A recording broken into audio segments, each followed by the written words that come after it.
We're reading from EVERNIGHT by Ross Mackenzie. Today the chapter we're reading is called Into the Palace.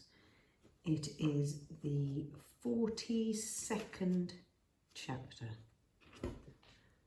Jo did not want to leave Granny on the night of the burglary. Her breathing came in short, shallow gasps, and where she had been restless, she was now deadly still.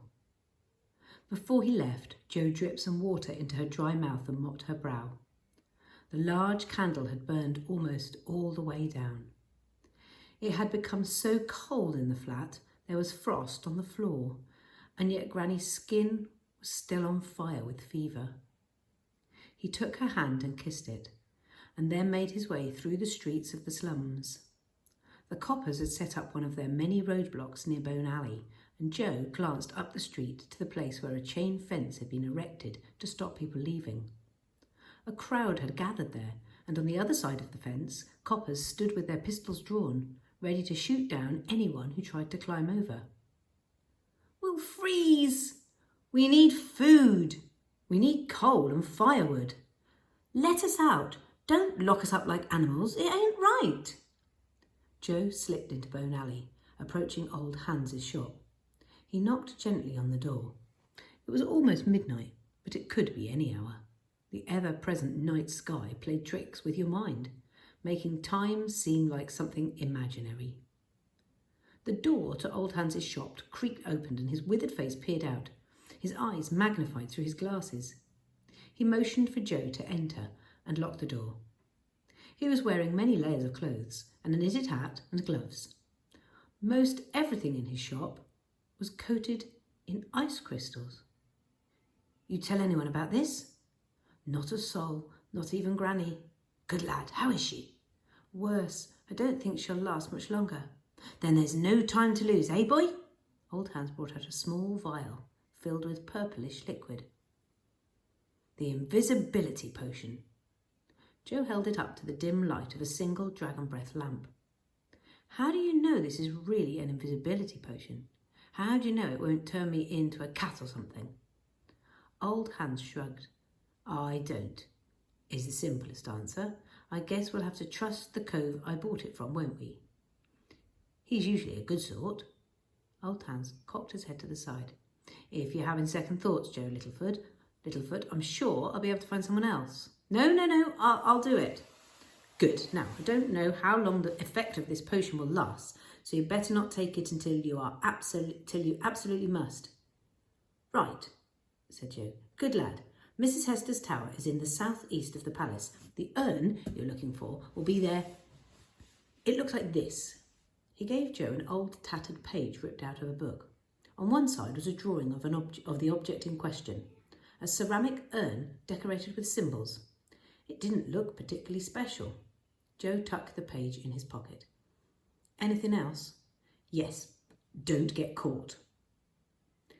He would never say it out loud, but Jo fancied himself the second best tosher in All King's Haven, behind Lara. After all, she'd caught him, taught him all the tricks, the shortcuts, the hidden corners, hadn't she? He knew, for instance, that the sewer leading under the palace was blocked by a grate. He also knew, thanks to Lara, that some clever tosher years ago had loosened some of the bricks beneath the grate so it was possible to remove them and slip under. Until tonight, he'd never tried it. If you were caught beneath the palace, you were likely to be shot on sight. But if you had to break into the palace, if the person you loved's life depended on it, then the sewers were the way to go. Jo sloshed through the gently bubbling sewer stream, guided by the warm light of his trusty lamp. When he passed under one of the roadblocks, he heard yelling and chanting, and he could picture the slum folk gathered there with their children, even at this late hour, begging and pushing to escape, and the coppers on the other side of the chain fence, pistols at the ready. Perhaps it should have occurred to Jo that the coppers would be patrolling the sewers, looking to prevent escape from the slums that way. It never did. When he turned the corner and came face to face with the policeman, the man seemed for a moment to be as surprised as Jo. The copper reached for his pistol, but Jo was too quick. He pulled the crowbar from his toshing bag and smacked the copper's hand, making him drop the pistol in the stream. Then he swung again, this time knocking out the copper's lamp, and in the same movement he extinguished his own lamp, leaving the tunnel in complete darkness. "Stop!" yelled the copper as Joe pushed past. The copper blew his whistle, and other whistles in the tunnel replied. Joe ran. Laura had taught him well. He knew every bend, every corner. It was like there was a map of the sewers in his head, and he ducked out of sight, avoiding Copper's lamps, changing direction at the sound of their footprints, until, at last, he came to the tunnel leading to the palace. When he reached the grate, he fumbled on the bricks on the floor, found the loose ones, and removed them carefully. The gap they left was tight, but Tosh's were generally a scrawny lot, and Joe squeezed through, submerging his head for a moment in the stinking water, coughing and heaving at the taste of it in the back of his throat. But he was in, on the other side of the gate.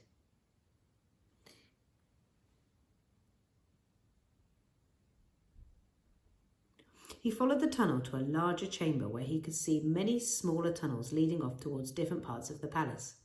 All of these tunnels were too small, even for Joe, so he climbed the ladder towards the surface. "Madness, that's what this is," he muttered. When he reached the top, he pushed up gently against the manhole cover, nudging it out of place. He had heard there were lots of outbuildings in the palace grounds, cottages and stables where many of the servants lived and worked. Almost a village in itself. And this was exactly where the tunnel brought him out. "I can't put it off any longer," he said to himself, bringing the vial of purple liquid out of his pocket. Still in the open drain, he took the stopper out of the vial and touched it to his lips. He thought of Granny. "Please don't let me turn to dust, or make me explode, or turn me into a hog." Joe closed his eyes and swallowed the potion. The bitterness of it made him clench his teeth. It felt exactly like a cold wave had crashed over him. He gasped, clinging to the ladder, and when the feeling had passed, he opened his eyes. He held his hand up. He could see the sleeve of his toshing coat, feel his skin wriggle his fingers. But where the sleeve ended, there seemed to be only air. He laughed under his breath. It worked! It took a moment for the exhilaration to fade and for Joe to realise that while his body had become invisible, everyone with eyes could still see his clothes. "Oh, you've got to be kidding." A minute later, Joe Littleford climbed out of the sewers, naked as the day he was born, swearing under his breath at the cold, and began to walk towards the palace.